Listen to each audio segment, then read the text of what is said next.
완벽한 복수를 꿈꾸는 한 남자가 자신의 죽음을 연기하기 위해 스스로 팔에 바늘을 찔러 1리터가 넘는 피를 뽑아내는 장면을 상상해 보신 적 있습니까?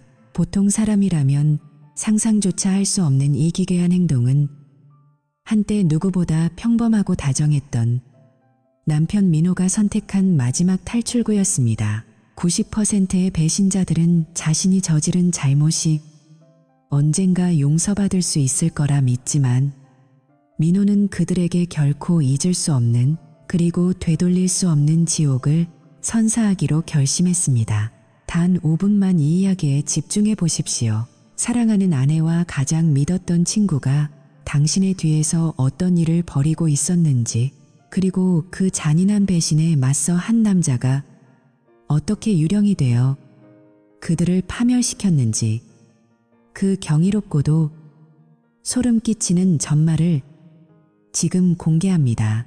만약 여러분이 이 상황이라면 그저 이혼 서류를 내밀고 끝내시겠습니까? 아니면 이 남자처럼 인생 전부를 건 거대한 함정을 파시겠습니까?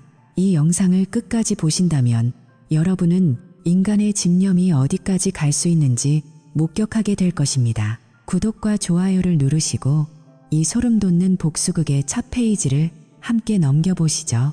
사건이 터지기 전 샤프스버그의 조용한 주택가는 평화롭기 그지없었습니다. 토요일 저녁, 노을이 지며 헤드라이트를 켤지 말지 고민하게 만드는 모호한 황혼의 시간이 찾아왔을 때 민호는 평소보다 사흘이나 일찍 자신의 집 차고로 들어섰습니다.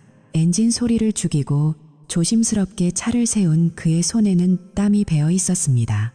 출장지인 피츠버그에서 월요일에나 돌아오겠다고 아내 서연에게 말해두었지만 그의 주머니 속 스마트폰 화면에는 아내의 차가 지금 이 순간 어디에 머물고 있는지 실시간으로 표시되고 있었습니다. 바로 민호의 초등학교 시절부터 단짝이었던, 그리고 지금은 서연의 내연남이 된 재준의 집 앞이었습니다. 민호는 차 안에서 깊은 숨을 내쉬며 핸들을 꽉 쥐었습니다. 분노로 눈앞이 흐려졌지만 그는 자신을 다독였습니다. 지금 터뜨리면 지는 거다. 더 완벽하게, 더 고통스럽게 만들어줘야 해. 민호는 아무도 없는 차가운 집 안으로 들어섰습니다. 평소라면 다녀왔어라고 활기차게 외쳤겠지만 오늘 밤 그의 입술은 굳게 닫혀 있었습니다. 그는 거실 소파 위에 일부러 노트북과 브리프케이스를 투박하게 던져놓았습니다. 마치 급하게 돌아와 잠시 머물다 나간 것처럼 보이게 하려는 의도였습니다. 옷장에는 코트를 걸고 넥타이를 풀어 헤치며 그는 거울 속에 자신을 응시했습니다. 거울 속에는 더 이상 다정한 남편은 없었습니다. 오직 차가운 분노와 정교한 계획만이 가득한 한 명의 설계자가 서 있을 뿐이었습니다. 그는 냉장고에서 먹다 남은 음식과 맥주 한 병을 꺼내 식탁에 차려놓았습니다. 마치 혼자서 저녁을 먹은 듯한 흔적을 남기기 위함이었습니다. 하지만 그는 한 입도 대지 않았습니다. 대신 그는 가방에서 미리 준비해온 의료용 도구들을 꺼냈습니다. 그가 준비한 것은 단순한 흉기가 아니었습니다. 바로 자신의 죽음을 증명할 도구들이었죠. 자신의 피를 뽑아내는 과정은 고통스러웠지만 민호는 신음소리조차 내지 않았습니다. 팔에 굵은 바늘이 들어갈 때마다 그는 아내와 재준이 웃으며 나누었을 대화들을 떠올렸습니다. 증류수와 섞여 부풀려진 선홍빛 액체는 차가운 플라스틱 통에 차곡차곡 담겼습니다. 무려 1리터가 넘는 양이었습니다. 이 정도 출혈이면 성인 남성이 생존하기 거의 불가능하다는 것을 민호는 잘 알고 있었습니다. 이것은 나중에 경찰들이 발견하게 될 그의 사망 확정 증거가 될 것이었습니다. 자정이 지난 시간, 민호는 마지막으로 노트북을 열어 변호사에게 이메일 한 통을 예약 발송했습니다. 만약 제가 내일 아침까지 연락이 되지 않는다면 아내와 재준을 의심해 주십시오. 저는 그들에게 생명의 위협을 느끼고 있습니다. 라는 짧고도 치명적인 메시지였습니다. 모든 준비를 마친 그는 가벼운 재킷을 걸치고 조용히 집을 나섰습니다. 거실에 불을 끄기 전 그는 마지막으로 행복했던 시절의 웨딩 사진을 훑어보았습니다. 그 시선에는 일말의 미련도 남아있지 않았습니다. 오직 차가운 복수심만이 밤 공기처럼 그를 감싸 안았습니다. 새벽 3시, 민호는 어둠을 틈타 조지 워싱턴 공원의 한적한 주차장에 도착했습니다. 그는 미리 준비한 장갑을 끼고 작업을 시작했습니다. 차 안 곳곳에 아까 뽑아둔 자신의 피를 뿌렸습니다. 운전석 시트, 핸들, 그리고 바닥 매트까지. 특히 혈액이 뿜어져 나온 듯한 동맥 분출 패턴을 만들기 위해 주사기를 이용해 정교하게 피를 흩뿌렸습니다. 그러고는 차 유리창에 미리 준비한 총알 구멍을 내고 주변에 탄피를 떨어뜨렸습니다. 누가 봐도 이곳은 처참한 살인 현장이었습니다. 민호는 근처 숲으로 들어가 자신의 옷을 일부러 찢고 근처에 있던 장작 더미 위에도 혈흔을 남겼습니다. 시체가 끌려간 듯한 흔적을 만들기 위해 예비 타이어를 이용해 바닥을 긁어대기도 했습니다. 이 모든 과정은 마치 한 편의 영화 촬영장 같았지만 그가 뿌리는 것은 진짜 피였고 그의 목적은 진짜 파멸이었습니다. 새벽 7시 37분 샤프스버그 긴급구조센터에 전화기 벨이 울렸습니다. 수신된 목소리는 목소리 변조기를 거쳐 가늘고 떨리는 여성의 음성으로 들렸습니다. 도와주세요. 조지 워싱턴 공원 피크닉 구역 근처에 차 한 대가 서 있는데 문이 열려 있고 피가 너무 많아요. 누군가 살해당한 것 같아요. 무서워서 가까이 가지는 못하겠어요. 신고자는 신원을 밝히지 않은 채 황급히 전화를 끊었습니다. 사실 이 전화는 민호가 공중전화에서 목소리 변조기를 사용해 직접 건 것이었습니다. 이 전화 한 통으로 평화롭던 도시는 발칵 뒤집혔고 강력계의 베테랑 형사 성진과 그의 파트너는 즉시 현장으로 출동했습니다. 그곳에서 발견된 것은 민호의 버려진 승용차, 그리고 차 시트와 바닥을 적신 압도적인 양의 혈흔이었습니다. 시체는 없었지만 현장은 명백한 처형의 장소처럼 보였습니다. 형사 성진은 현장을 둘러보며 나직에 읊조렸습니다. 이 정도 피라면 살았을 리가 없군. 경찰이 본격적인 조사를 시작했을 때 여행에서 돌아온 척 연기하며 집 마당으로 들어서던 서연은 형사 성진과 맞닥뜨렸습니다. 남편분은 어디 계십니까? 형사의 질문에 서연은 태연하게 답했습니다. 남편은 피츠버그 출장 중이에요. 월요일에나 올 텐데요. 그녀는 여유롭게 가방을 챙기며 미소를 지었지만 형사가 민호의 피 묻은 차 사진을 내밀자 서연의 얼굴은 순식간에 창백해졌습니다. 이게 무슨 소리예요? 마크가 왜요? 그녀의 당황한 연기는 일품이었지만 민호가 심어둔 덫은 이미 그녀의 발목을 낚아챈 상태였습니다. 더욱이 형사들이 그녀의 차를 정밀 조사하자 페달에서 눈에 보이지 않는 미세한 혈흔 반응이 루미놀 검사를 통해 푸른빛을 내며 드러났습니다. 또한 서연이 신고했던 신발 밑창에서는 공원의 흙과 민호의 DNA가 섞인 핏자국이 발견되었습니다. 민호가 밤늦게 그녀의 차에 몰래 들어가 묻혀둔 핏방울들이었습니다. 모든 것이 민호가 설계한 시나리오대로 흘러갔습니다. 증거는 명확했고 불륜이라는 동기 또한 확실했습니다. 불륜 사실이 만천하에 공개되자 서연과 재주는 자신들이 저지르지도 않은 살인사건의 유일한 용의자로 지목되어 수갑을 차게 되었습니다. 수사관들은 재준의 조경회사 창고에서 발견된 삽두 자루와 강물에서 건져 올린 권총을 내밀며 그들을 압박했습니다. 사실 그 삽은 재준의 회사에서 민호가 훔쳐낸 것이었고 권총은 민호가 이웃집 할머니 댁 창고에서 몰래 가져온 낡은 유물이었습니다. 하지만 법과학의 증거들은 그들을 범인으로 지목하고 있었습니다. 우리는 죽이지 않았어요. 정말이에요.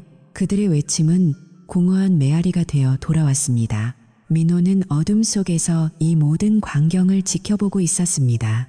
그는 이제 마크 에반스라는 이름을 버리고 세상에 존재하지 않는 유령이 되기로 했습니다. 죽음보다 더한 고통을 선물하기 위해 스스로를 지워버린 것이죠. 하지만 여러분, 여기서 끝이 아닙니다. 시체조차 찾지 못한 이 기괴한 사건이 어떻게 법정에서 완벽한 유죄 판결로 이어졌는지, 그리고 15년형을 선고받은 두 연인이 감옥이라는 좁은 공간 안에서 서로를 어떻게 의심하고 증오하게 되었는지 궁금하지 않으신가요? 죽지 않은 남자가 만든 죽음의 증거들은 과연 사법 시스템을 어떻게 농락했을까요?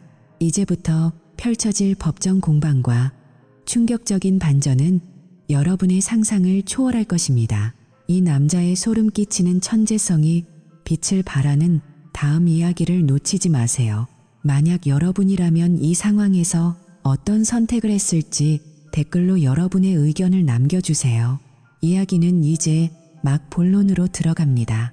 조지 워싱턴 공원의 울창한 숲 사이로 스며든 새벽 공기는 날카로운 칼날처럼 차가웠습니다. 정적을 깨고 현장에 도착한 성진 형사의 눈앞에 펼쳐진 것은 평화로운 공원의 풍경과는 전혀 어울리지 않는 참혹한 광경이었습니다.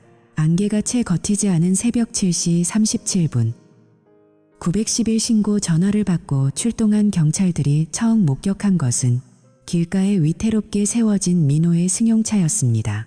민호의 승용차는 마치 누군가에게 습격당한 듯 거칠게 버려져 있었고, 운전석 유리창에 뚫린 선명한 총알 구멍은 간밤에 벌어진 비극을 증언하고 있었습니다. 성진은 장갑을 낀 손으로 조심스럽게 차문을 열었습니다. 문을 여는 순간 코를 찌르는 비릿한 혈향이 훅 끼쳐왔습니다. 시트 전체를 적신 검붉은 혈흔은 이미 차가운 새벽 공기에 굳어가고 있었지만 그 양은 상상을 초월했습니다. 단순한 몸싸움이나 가벼운 상처로는 도저히 나올 수 없는 치명적인 양이었습니다. 조수석 바닥부터 매트, 그리고 뒷좌석 일부까지 흥건하게 고인 피는 누군가의 생명이 그곳에서 처참하게 쏟아져 내렸음을 암시했습니다. 하지만 가장 이상한 점은 따로 있었습니다. 이토록 많은 피를 흘린 피해자가, 즉 민호가 차 안은 물론 인근 어디에도 보이지 않았다는 사실입니다. 차 안에는 민호의 휴대전화, 서류 가방, 그리고 노트북이 그대로 남겨져 있었습니다. 평소 결벽증에 가까울 정도로 물건을 챙기던 민호가 이 모든 소지품을 두고 사라졌다는 것은 결코 자발적인 가출이 아님을 말해주고 있었습니다. 시체 없는 살인 현장, 성진 형사의 머릿속에는 본능적인 의구심과 함께 소름 끼치는 전율이 피어올랐습니다. 이 정도 출혈이면 생존 가능성은 제로다. 그런데 시체는 어디로 갔지? 성진은 주변의 덤불과 흙바닥을 샅샅이 뒤졌지만 누군가 시체를 끌고 간 흔적조차 완벽하게 지워져 있었습니다. 마치 유령이 고개를 부린 듯한 현장이었습니다. 여러분, 만약 여러분이 이 현장에 서 있었다면 어떤 생각이 들었을까요? 사랑하는 가족의 차가 피범벅이 된 채 발견되었는데 정작 사람은 없다면 그 공포를 감당할 수 있겠습니까? 조사를 시작한 지 불과 몇 시간 만에 서연이 집마당으로 들어섰습니다. 그녀는 마치 친구들과 즐거운 쇼핑이라도 다녀온 듯 가벼운 옷차림의 손에는 유명 브랜드의 쇼핑백을 들고 있었습니다. 성진이 다가가 배지를 보여주며 신분을 밝히자 서연은 당황한 기색 없이 부드러운 미소를 지었습니다. 그 미소는 너무나 자연스러워서 오히려 성진의 가슴 한구석을 서늘하게 만들었습니다. 남편분은 어디 계십니까? 성진의 낮고 단호한 목소리의 서연은 눈 하나 깜빡하지 않고 대답했습니다. 아, 출장 중이에요. 피츠버그에서 중요한 회의가 있다고 했거든요. 월요일에나 돌아온다고 했는데 무슨 급한 일이라도 있나요? 혹시 회사에 무슨 일 생겼어요? 그녀의 목소리는 평온했고 심지어 남편을 걱정하는 기색마저 감돌았습니다. 하지만 성진은 그녀의 눈동자가 아주 미세하게 정말 찰나의 순간 동안 떨리는 것을 결코 놓치지 않았습니다. 베테랑 형사의 직감은 말하고 있었습니다. 이 여자는 지금 연기를 하고 있다. 성진은 말없이 현장에서 찍은 차 내부가 피로 물든 참혹한 사진들을 한 장씩 서연의 눈앞에 펼쳐놨습니다. 그 순간 서연의 완벽했던 표정이 무너져 내렸습니다. 얼굴에서 핏기가 순식간에 가시더니 들고 있던 쇼핑백이 바닥으로 툭 떨어졌습니다. 쇼핑백 안에서 새로 산 구두와 옷들이 쏟아져 나왔습니다. 이게 대체 뭐죠? 마크의 차잖아요. 우리 남편은 어디 있어요? 아니라고 말해줘요. 제발. 그녀는 비명을 지르며 마당 한복판에 주저앉아 오열하기 시작했습니다. 흙바닥을 손으로 긁으며 통곡하는 그녀의 모습은 영락없는 피해자의 아내였습니다. 하지만 성진 형사의 의심은 이제 시작일 뿐이었습니다. 슬픔에 잠긴 아내를 위로하는 척하며 성진과 수사팀은 민호의 집안을 정밀 수색하기 시작했습니다. 그리고 거실 소파 및 깊숙한 곳, 먼지가 쌓인 틈새에서 아주 작은 검은색 장치 하나가 발견되었습니다. 그것은 민호가 생전에 자신의 안전을 위해 설치했다고 믿게 만든 GPS 추적기였습니다. 하지만 수사팀 기술진의 분석 결과는 충격적이었습니다. 이 추적기는 민호의 동선이 아니라 바로 서연의 차량 이동 경로를 초 단위로 꼼꼼하게 기록하고 있었던 것입니다. 서연이 친구를 만나거나 쇼핑을 갔다고 주장하던 그 모든 시간, 그녀의 차는 예외 없이 재준의 조경회사와 그의 비밀스러운 아파트 앞에 머물러 있었습니다. 성진은 즉시 서연을 경찰서로 압송했습니다. 취조실의 차가운 금속 테이블과 눈이 아플 정도로 밝은 백색 조명 아래 앉은 서연은 아까의 오열은 온데간데 없이 다시 차분한 모습으로 결백을 주장했습니다. 저는 정말 아무것도 몰라요. 마크는 제 인생의 전부였단 말이에요. 우리가 얼마나 행복했는지 아세요? 그녀의 목소리에는 억울함이 가득 배어 있었습니다. 하지만 성진은 차갑게 웃으며 서연의 차에서 압수한 페달과 그녀가 신고 있던 구두를 테이블 위에 쾅 소리가 나도록 올려놓았습니다. 행복했다고요? 그럼 이건 어떻게 설명할 겁니까? 당신이 운전하던 차의 가속 페달 틈새에서 민호 씨의 혈흔이 발견되었습니다.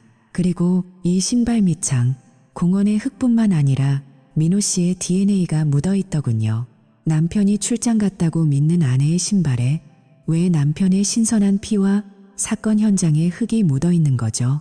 서연은 입술을 파르르 떨며 더 이상 말을 잇지 못했습니다. 그녀의 하얗게 질린 손가락이 테이블 끝을 꽉 움켜쥐었습니다. 이 지점에서 여러분께 묻고 싶습니다. 여러분은 소중한 사람을 잃은 슬픔 속에서도 이런 치밀한 거짓말을 유지할 수 있다고 생각하시나요? 이 사건은 단순한 실종이 아니라 아주 정교하게 짜인 배신의 드라마였습니다. 여러분도 주변의 사소한 신호를 무시하지 마세요. 때로는 가장 가까운 사람이 가장 위험한 덫을 놓고 있을지도 모릅니다. 지금 바로 이 이야기에 공감하신다면 댓글로 여러분의 생각을 공유해 주시고 구독을 통해 이 소름 끼치는 진실의 끝을 함께 지켜봐 주십시오. 동시에 성진의 파트너인 다윗 형사는 서연의 내연남인 재준의 조경회사를 전격 급습했습니다. 재준은 민호의 오랜 친구이자 사업 파트너였기에 수사팀의 등장은 그 자체로 커다란 파장을 일으켰습니다. 창고를 수색하던 다윗 형사는 장비 관리 대장에서 결정적인 단서를 찾아냈습니다. 며칠 전까지만 해도 분명히 기록되어 있던 대형 삽 두 자루가 흔적도 없이 사라진 것입니다. 또한 조경회사 인근의 강가에서는 수중 탐지기를 통해 범행에 사용된 것으로 추정되는 구식권 총 한 자루가 인양되었습니다. 총기 번호를 대조한 결과 그것은 과거 재준이 호신용으로 구입했던 총기 리스트와 정확히 일치했습니다. 재준 역시 취조실로 끌려왔습니다. 그는 처음에는 서연과의 관계조차 강력하게 부인하며 불쾌감을 드러냈습니다. 제 친구 마크가 실종됐는데 지금 저를 의심하는 겁니까? 서연 재수 씨와는 가끔 사업 얘기를 나눈 것뿐이에요. 하지만 성진이 민호의 노트북에서 복구된 두 사람의 은밀한 대화 기록과 실시간 위치 추적 데이터를 테이블 위에 던지자 재준의 얼굴은 순식간에 굳어버렸습니다. 데이터에는 두 사람이 민호를 어떻게 제거할지, 재산을 어떻게 분할할지에 대한 파렴치한 계획들이 고스란히 담겨 있었습니다. 성진은 재준의 코앞까지 얼굴을 바짝 들이밀며 짐승 같은 목소리로 압박했습니다. 재준 씨, 민호 씨는 당신을 친동생처럼 믿고 모든 사업 기회를 줬습니다. 그런데 당신은 그의 아내와 침대에 누워 그를 쏘아 죽일 계획을 세웠나요? 공원에서 그를 쏠 때 살려달라고 빌던 친구의 눈을 똑바로 보았습니까? 아니면 비겁하게 뒤에서 뒤통수를 날렸나요? 재준은 거친 숨을 내쉬며 땀을 뻘뻘 흘렸습니다. 압박 수사는 계속되었습니다. 당신들이 사용한 삽투자루, 그리고 강해버린 권총, 이미 모든 증거가 확보됐어. 시체는 어디에 묻었지? 아니면 강에 던졌나? 지금 말하면 최소한의 잡이라도 구할 수 있을 거야. 성진의 목소리는 취조실 벽을 울리며 재준의 정신을 갉아먹었습니다. 결국 재준은 무너져 내렸습니다. 제가 그런 게 아니에요. 서연이가 시켰단 말입니다. 그 여자가 마크를 죽이지 않으면 우리 사랑은 끝이라고, 재산도 다 그 여자 거라고 저를 꼬드겼어요. 취조실 안에는 팽팽한 긴장감과 함께 역겨운 배신의 악취가 가득 찼습니다. 서연과 재준은 서로 분리된 방에서 조사를 받으며 점차 자멸의 길로 들어섰습니다. 민호가 미리 정교하게 심어두었던 수많은 증거물은 두 사람의 알리바이를 모래성처럼 무너뜨렸습니다. 서연의 차 페달에서 검출된 민호의 혈흔은 그녀가 범행 현장에 직접 가담했음을 나타내는 명백한 스모킹 건이 되었습니다. 서연은 옆방의 재준이 자신에게 모든 죄를 뒤집어 씌웠다는 사실을 알게 되자 미친 듯이 웃으며 소리쳤습니다. 그 비겁한 놈이 그래요. 지가 먼저 총을 쏘겠다고 나섰으면서 삽으로 땅을 팔 때도 무서워서 벌벌 떨던 놈이 사랑과 탐욕으로 맺어졌던 그들의 관계는 이제 생존을 위한 추악한 진흙탕 싸움으로 변질되었습니다. 성진은 취조실 유리 너머로 서로를 짐승처럼 비난하는 두 사람을 지켜보며 깊은 담배 연기를 내뱉었습니다. 시체는 여전히 발견되지 않았지만 민호가 남긴 피의 흔적들은 이미 두 사람의 목에 밧줄을 걸어놓은 상태였습니다. 여러분, 이것이 바로 탐욕의 끝입니다. 평생을 함께하기로 맹세한 아내와 형제 같던 친구가 나를 죽이기 위해 공모했다는 사실. 이보다 더 비극적인 드라마가 있을까요? 사건의 실체는 이제 모든 대중에게 공개되었습니다. 사법체계는 이 파렴치한 연인들을 단죄하기 위해 서둘러 움직였습니다. 하지만 이 이야기에는 아직 아무도 눈치채지 못한 거대한 반전이 숨어 있습니다. 수많은 증거가 그들을 가리키고 있고 배심원들은 이미 그들에게 종신형을 선고할 마음의 준비를 마쳤습니다. 하지만 여러분, 한 번만 더 깊게 생각해 보십시오. 시체도 없는 상황에서 이토록 완벽한 증거들이 한꺼번에 쏟아져 나온 것이 정말 우연일까요? 사라진 삽, 강물 속의 권총. 하필이면 그 시간에 작동하던 GPS. 민호가 파놓은 거대한 함정의 문은 이제 마지막 빗장을 걸어 잠그고 있었습니다. 증거는 차고 넘쳤고 두 사람은 이미 서로의 등에 칼을 꽂았습니다. 과연 이 시체 없는 살인사건의 진짜 승자는 누구일까요? 서연과 재준이 감옥에서 평생을 썩게 될 때, 어둠 속에서 누군가는 자유의 공기를 마시며 웃고 있을지도 모릅니다. 이 소름 돋는 복수극의 결말이 궁금하시다면 다음 이야기를 절대 놓치지 마세요. 지금 바로 알림 설정을 확인하고 여러분이 생각하는 범인은 누구인지 댓글로 남겨주십시오. 진실은 때때로 우리가 보고 믿는 것보다 훨씬 더 잔인하고 치밀합니다. 이 드라마틱한 복수의 서막은 이제 막 올랐을 뿐입니다. 진실은 때로 거짓보다 더 정교하게 조작될 수 있습니다. 법정의 무거운 공기 속에서 민호가 남긴 피의 흔적들은 이제 날카로운 화살이 되어 서연과 재준의 심장을 겨누기 시작했습니다. 법정의 팽팽한 긴장감은 마치 폭발 직전의 화약고와 같았습니다. 장내를 가득 채운 방청객들의 낮은 속삭임은 판사의 법봉 소리와 함께 일순간 정적 속으로 잦아들었습니다. 검사 측석에는 날카로운 눈빛의 검사 제프 바그덴이 서 있었습니다. 그는 보이지 않는 시체라는 불리한 조건을 오히려 피고인들의 잔인함을 증명하는 도구로 활용했습니다. 바그덴 검사는 배심원들을 향해 천천히 걸어가며 민호가 흘린 피의 양을 강조했습니다. 여러분, 피해자 민호 에반스는 그곳에서 쏟아낸 피의 양만으로도 이미 이 세상 사람이 아닙니다. 시체가 없다고 해서 살인이 없었던 것이 아닙니다. 그것은 오히려 피고인들이 얼마나 치밀하고 잔인하게 시신을 유기했는지를 보여주는 명백한 증거입니다. 검사가 제시하는 논리적 추론은 빈틈이 없었습니다. 민호가 미리 심어둔 증거들이 하나씩 공개될 때마다 방청석에서는 낮은 탄식이 흘러나왔습니다. 특히 법의학 전문가의 증언은 결정적이었습니다. 그는 현장에서 수거된 혈액의 양과 패턴을 분석하며 단호하게 말했습니다. 인간의 몸에서 이 정도의 출혈이 발생했다면 의학적 처치 없이 생존할 확률은 0%입니다. 이것은 단순한 상처가 아니라 치명적인 처형의 흔적입니다. 이 증언이 울려 퍼질 때 피고인석에 앉은 서연과 재준의 얼굴은 사하얀 종이장처럼 변했습니다. 그들의 변호인 바질 스미스는 무력하게 방어에 나섰지만 쏟아지는 물증 앞에서는 어떤 변명도 구차해 보일 뿐이었습니다. 스미스 변호사는 직접적인 시신이 발견되지 않은 상황에서 유죄를 선고하는 것은 위험한 선례가 될 수 있습니다. 라고 주장했지만 배심원들의 차가운 시선은 이미 그들을 범죄자로 낙인 찍고 있었습니다.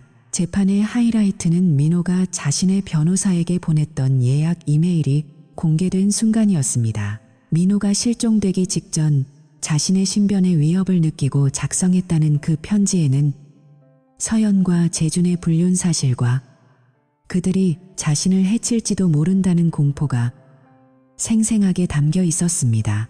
아내와 나의 가장 친한 친구가 나를 죽이려 합니다. 이 한 문장이 법정에 낭독되자 서연은 참지 못하고 비명을 지르며 바닥으로 무너져 내렸습니다. 이건 다 거짓말이야. 마크가 우리를 함정에 빠뜨린 거라고. 그녀의 절규는 오히려 그녀의 죄책감을 증명하는 것처럼 들렸습니다. 바그덴 검사는 기회를 놓치지 않고 채기를 박았습니다. 함정이라고요? 피고인, 당신의 차 페달에 묻은 남편의 피도 함정입니까? 당신 신발에 묻은 그날의 흙도 함정인가요? 아니면 당신이 재준과 나누었던 그 수많은 미래 이메일도 함정입니까? 서연은 대답하지 못한 채 얼굴을 감싸쥐고 흐느꼈습니다. 이때부터 한때 뜨거웠던 연인 관계는 추악한 진흙탕 싸움으로 변질되었습니다. 재준은 서연을 가리키며 소리쳤습니다. 저 여자가 다 시킨 일입니다. 저는 그저 사랑에 눈이 멀어 도왔을 뿐이에요. 서연 역시 지지 않고 맞받아쳤습니다. 비겁한 놈, 당신이 먼저 마크만 없으면 우리 세상이라고 유혹했잖아. 당신이 그 삽을 들고 나갈 때 내가 얼마나 무서웠는지 알아. 사랑이 증오로 변하는 순간은 찰나였습니다. 배심원들은 서로를 향해 발톱을 세우는 두 사람을 경멸 어린 눈빛으로 지켜보았습니다. 한때는 서로를 위해 무엇이든 할 수 있다던 그들이었지만 이제는 각자의 형량을 줄이기 위해 서로의 등에 칼을 꽂는 짐승과 다를 바 없었습니다. 이 광경을 보며 방청석에 앉아있던 서연의 부모님은 고개를 떨궜고 민호의 동료들은 분노를 금치 못했습니다. 검사는 마지막 논고에서 더욱 강경하게 몰아붙였습니다. 이들은 단순히 한 사람을 죽인 것이 아닙니다. 신뢰를 죽였고 우정을 죽였으며 인간의 도리를 죽였습니다. 시체가 발견되지 않았다고 해서 이들이 누려야 할 권리는 없습니다. 오직 법의 엄중한 심판만이 남아있을 뿐입니다. 바질 스미스 변호사는 마지막 최후 변론에서 배심원들의 감정에 호소하려 애썼습니다. 증거들은 모두 간접적인 것들 뿐입니다. 민호 씨가 살아있을 가능성을 배제할 수 없습니다. 우리는 시신을 보지 못했습니다. 합리적 의심의 여지가 있는 한 유죄를 선고해서는 안 됩니다. 그러나 그의 목소리는 법정의 차가운 정적을 깨기에는 너무나 힘이 없었습니다.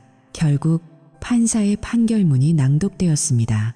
본법정은 피고인 서연, 에반스와 블레이크, 무어에게 제2급 살인죄를 적용하여 각각 15년형에서 종신형을 선고합니다. 판결이 내려지는 순간 법정은 다시 한번 아수라장이 되었습니다. 서연은 그대로 실신했고 재주는 분노에 찬 목소리로 욕설을 내뱉으며 교도관들에 의해 끌려나갔습니다. 무너지는 두 사람의 삶 뒤로 민호가 파놓은 복수의 덫은 완벽하게 작동을 마쳤습니다. 하지만 감옥 안에서의 삶은 죽음보다 더한 고통이었습니다. 서연은 좁은 감옥 안에서 매일 밤 민호의 유령을 보았습니다. 창살 사이로 비치는 달빛조차 민호의 차가운 시선처럼 느껴졌습니다. 벽 너머로 들리는 환청과 죄책감은 그녀를 서서히 미치게 만들었습니다. 그녀는 벽에 민호의 이름을 피가 나도록 긁어대며 중얼거렸습니다. 마크, 제발 나타나줘. 당신 살아있잖아. 그렇지. 내 인생을 돌려줘. 그녀는 감옥 안에서 다른 죄수들에게 남편 죽인 여자라고 낙인 찍혀 매일같이 괴롭힘을 당했습니다.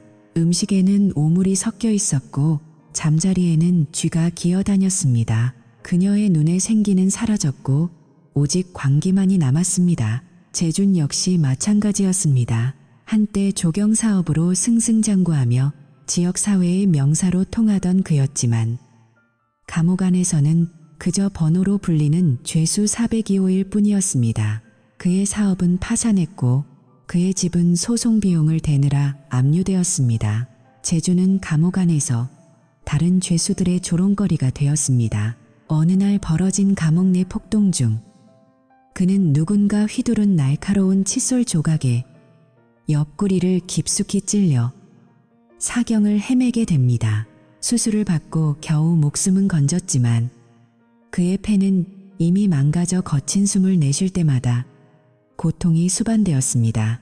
복수의 잔혹함은 그들이 숨쉬는 매 순간을 지옥으로 바꾸어 놓았습니다. 이 모든 비극적인 상황들을 보며 여러분은 어떤 생각이 드시나요?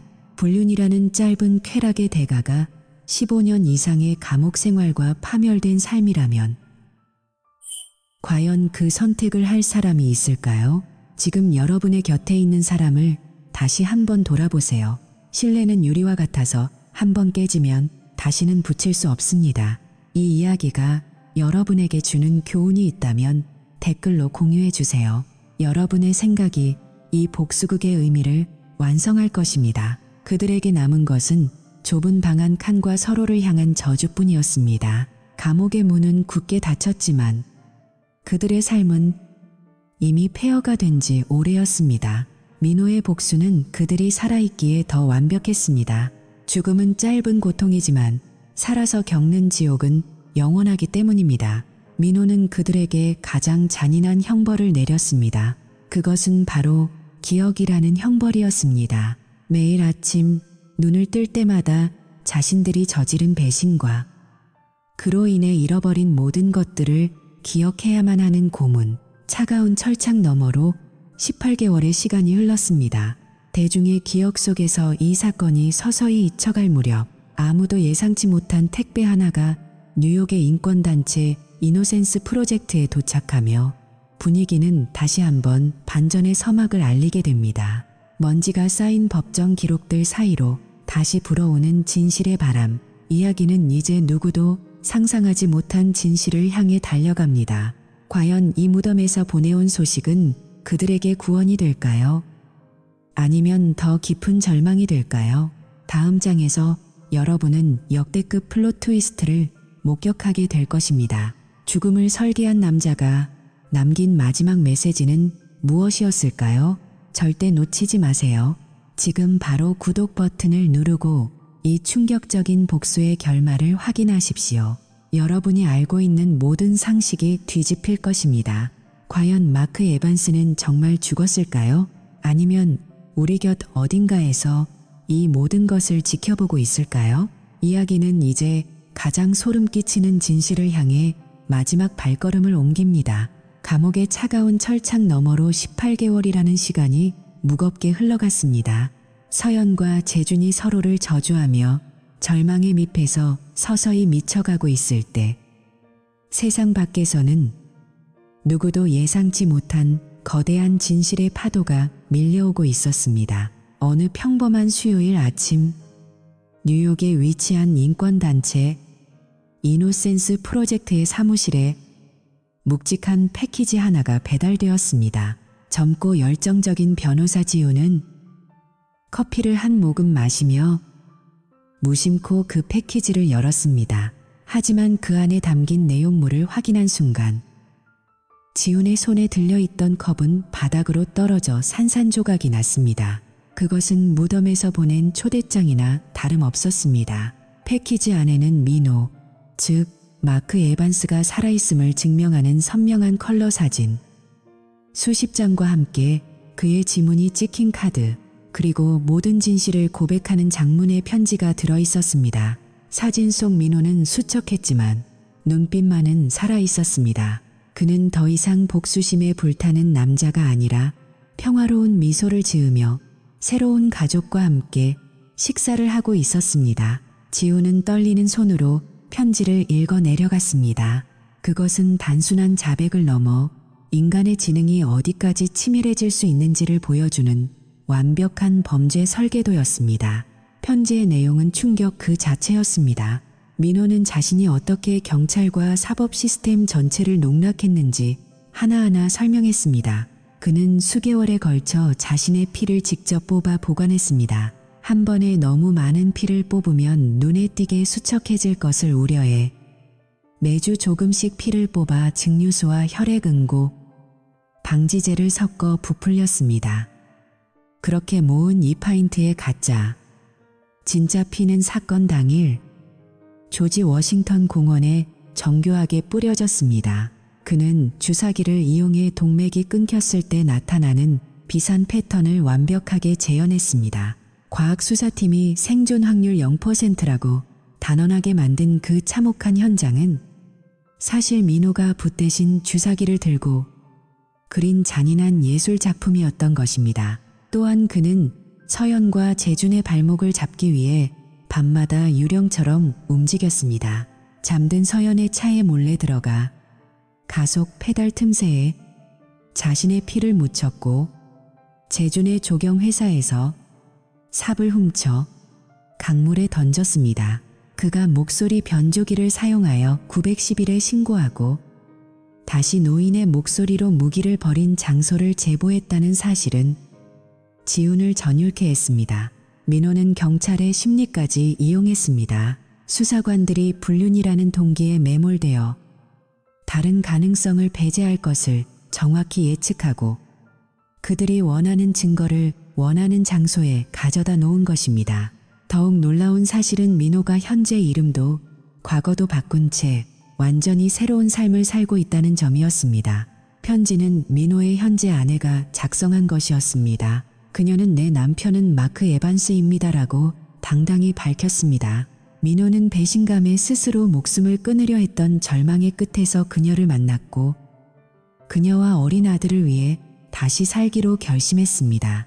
그는 이제 한 아이의 다정한 아버지가 되었고 곧 태어날 쌍둥이를 기다리는 행복한 가장이 되어 있었습니다. 그는 죄책감이 아니라 자신의 과거인 마크 에반스라는 껍데기를 완전히 벗겨내고 서연과 재준이라는 오물을 자신의 인생에서 영원히 씻어내기 위해 그들을 풀어주기로 한 것입니다. 그들이 자유로워져야만 자신도 진정으로 과거로부터 자유로울 수 있다는 계산이었습니다. 여러분, 이 소름 끼치는 반전을 보십시오. 민호는 단순히 그들을 감옥에 보낸 것이 아닙니다. 그는 그들의 인생을 완전히 파괴한 뒤 자신이 원할 때 그 문을 열어줌으로써 진정한 지배자가 누구인지 증명했습니다. 만약 여러분이 민호라면 이런 치밀한 복수를 완수하고도 평화롭게 잠들 수 있겠습니까? 아니면 서연과 재준처럼 평생 배신의 대가를 치르며 살아가겠습니까? 이 이야기가 흥미로우셨다면 지금 바로 좋아요와 구독을 눌러주세요. 여러분의 응원이 더 놀라운 진실을 발굴하는 힘이 됩니다. 민호의 설계는 여기서 멈추지 않았습니다. 그는 자신이 살아있음을 증명하기 위해 가장 확실한 방법을 선택했습니다. 그는 뉴욕타임즈의 최신 호신문지 위에 자신의 지문을 피 묻은 자국으로 남겨보냈습니다. DNA 검사 결과 그 피는 공원에서 발견된 피와 완벽하게 일치했습니다. 죽은 자가 보낸 혈서가 산자들의 판결을 뒤집은 것입니다. 지우는 이 자료들을 검찰에 제출했고 주 법원은 발칵 뒤집혔습니다. 우리가 유령을 심판했단 말인가? 검찰총장은 공식 사과를 발표해야 했고 서연과 재주는 억울한 옥살이에 대한 보상금을 받게 되었습니다. 하지만 돈이 무슨 소용일까요? 이미 그들의 명예는 바닥에 떨어졌고 서로를 향한 증오는 돌이킬 수 없는 수준에 이르렀습니다. 재주는 감옥에서 겪은 폭동으로 폐 한쪽을 잃었습니다. 그는 이제 평생 산소호흡기에 의지해야 하는 처지가 되었고 서연은 극심한 정신분열 증세로 매일 밤 민호의 환영에 시달리고 있습니다. 민호는 그들에게 자유라는 이름의 또 다른 지옥을 선사했습니다. 감옥 밖으로 나온 그들을 기다리는 것은 대중의 차가운 시선과 죽음을 연기하게 만들 정도로 지독했던 불륜 남녀라는 낙인뿐이었습니다. 민호는 이 모든 것을 예측하고 있었습니다. 그는 서연에게 마지막 편지를 보냈습니다. 자유를 얻은 것을 축하해. 이제 평생 동안 내가 어디선가 당신들을 지켜보고 있다는 공포 속에 살아가길 바라.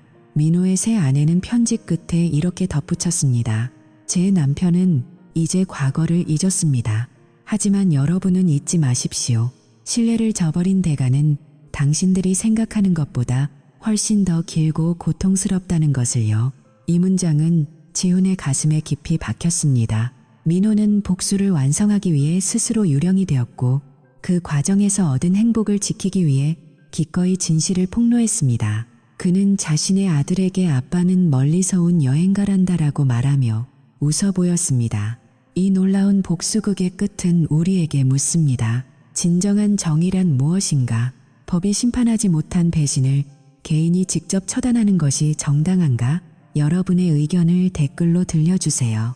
지금 당장 댓글창에 민호의 승리 또는 과도한 복수 중 여러분의 생각을 적어주십시오.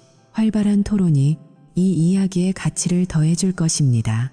이 무덤에서 보낸 편지는 단순한 종이 조각이 아니었습니다. 그것은 한 남자가 깨진 신뢰의 조각들로 쌓아 올린 견고한 성이었습니다.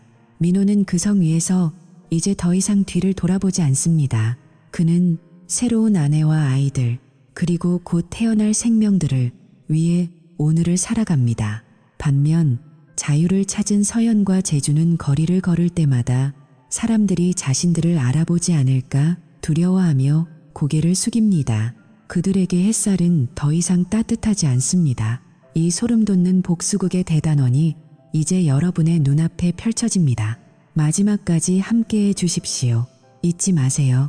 때로는 살아있는 것이 죽은 것보다 더 무서운 법입니다. 지금 바로 구독을 누르고 마지막 결말을 확인하세요. 여러분의 상상은 여기서 한 번 더 뒤집힐 것입니다. 민호가 마지막으로 남긴 한마디, 그것이 여러분의 심장을 찌를 것입니다. 과연 그가 서연에게 마지막으로 남긴 유산은 무엇이었을까요? 끝까지 시청해 주셔서 감사합니다. 다음 영상에서 뵙겠습니다. 감옥의 육중한 철문이 날카로운 금소금을 내며 열리고 서연과 재주는 마침내 그토록 갈망하던 자유의 공기를 마셨습니다.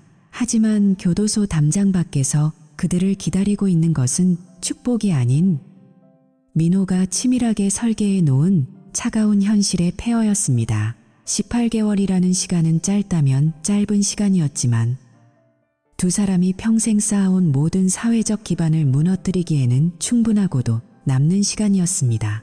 서연의 아파트는 소송 비용과 체납된 세금으로 인해 이미 경매로 넘어가 타인의 손에 들어갔고 재준의 조경 회사는 동료를 살해한 파렴치한이라는 낙인이 찍혀 거래처들이 모두 등을 돌린 채 파산한 지 오래였습니다.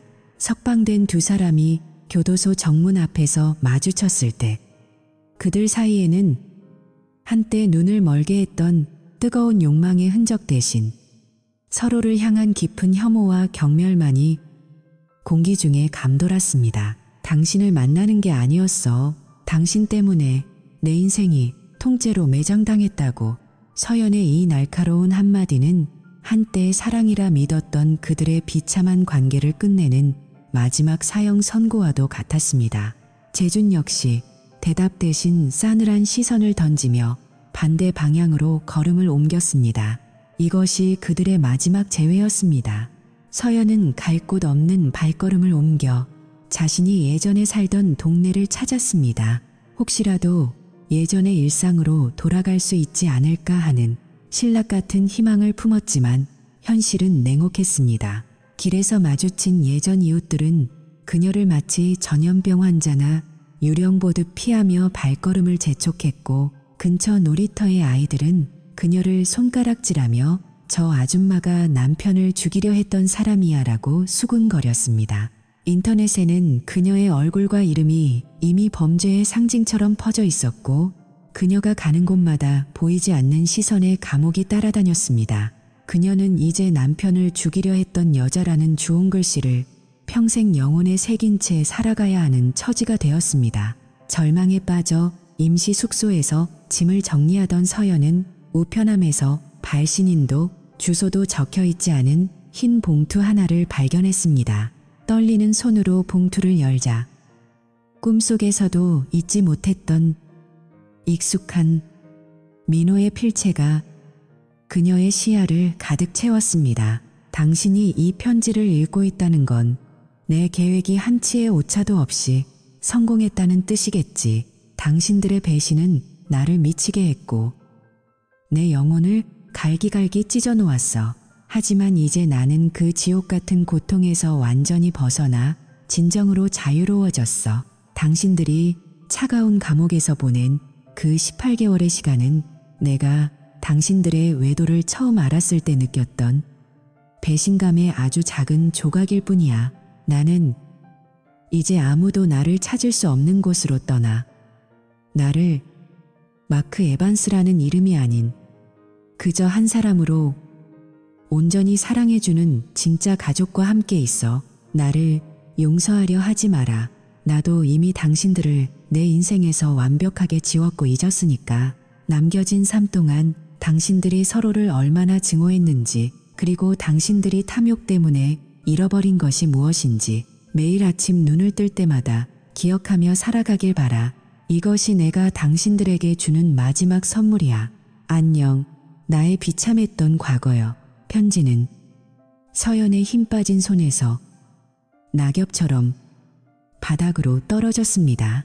민호는 잡히지 않을 곳으로 영원히 증발해버렸고, 남겨진 서연과 재준에게는 평생 씻어낼 수 없는 사회적 처형만이 남았습니다.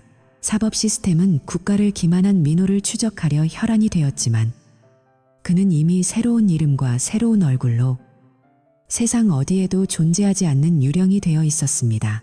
완벽하게 설계된 이 복수극은 결국 영구 미제 사건이라는 이름 아래 사법적 한계를 드러내며 종결되었습니다.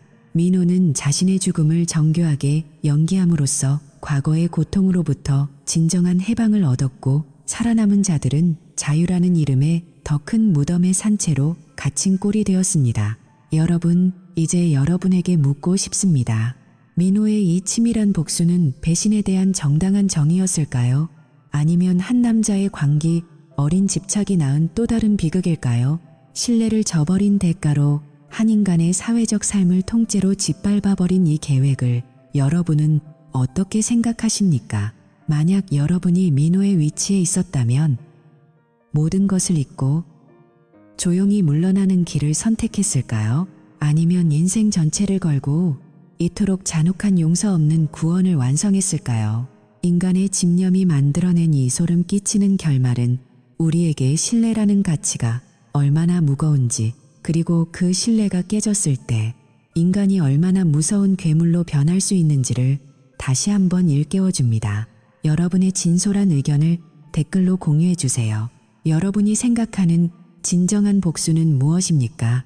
민호는 이제 아주 먼 곳에서 아이들의 해맑은 웃음소리를 들으며 평온한 저녁을 맞이하고 있을 것입니다. 곧 태어날 쌍둥이들과 새로운 아내를 바라보며 그는 마크 에반스라는 이름을 영원히 가슴 깊은 곳에 묻었을 것입니다.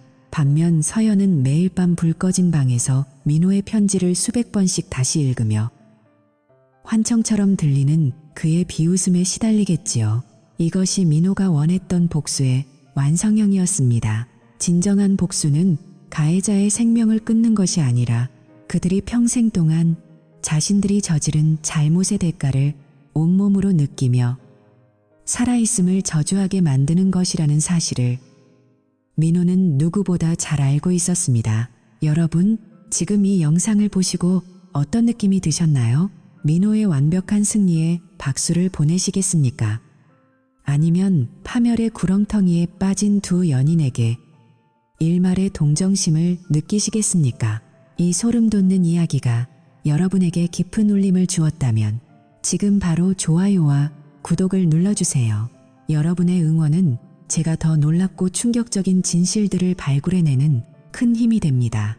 또한 주변에 믿었던 사람에게 배신당한 경험이 있다면 혹은 이 복수극에 대해 꼭 하고 싶은 말이 있다면 주저하지 말고 댓글창에 여러분의 이야기를 남겨주십시오. 활발한 토론이 이 이야기에 담긴 교훈을 더욱 가치 있게 만들어줄 것입니다. 다음에도 인간 심리의 심연을 파고드는 더욱 깊이 있고 반전 넘치는 이야기로 찾아뵙겠습니다. 지금 이 순간 여러분 가장 가까이에 있는 사람의 눈을 한번 똑바로 바라보십시오. 그 눈 속에 담긴 것이 진심인지 아니면 또 다른 가면인지 확인해 보시길 권합니다. 세상에 영원한 비밀은 없으며 배신의 끝은 언제나 예상보다 훨씬 잔혹하다는 사실을 잊지 마십시오. 긴 이야기 끝까지 함께 해주셔서 감사합니다. 다음 영상에서 다시 뵙겠습니다.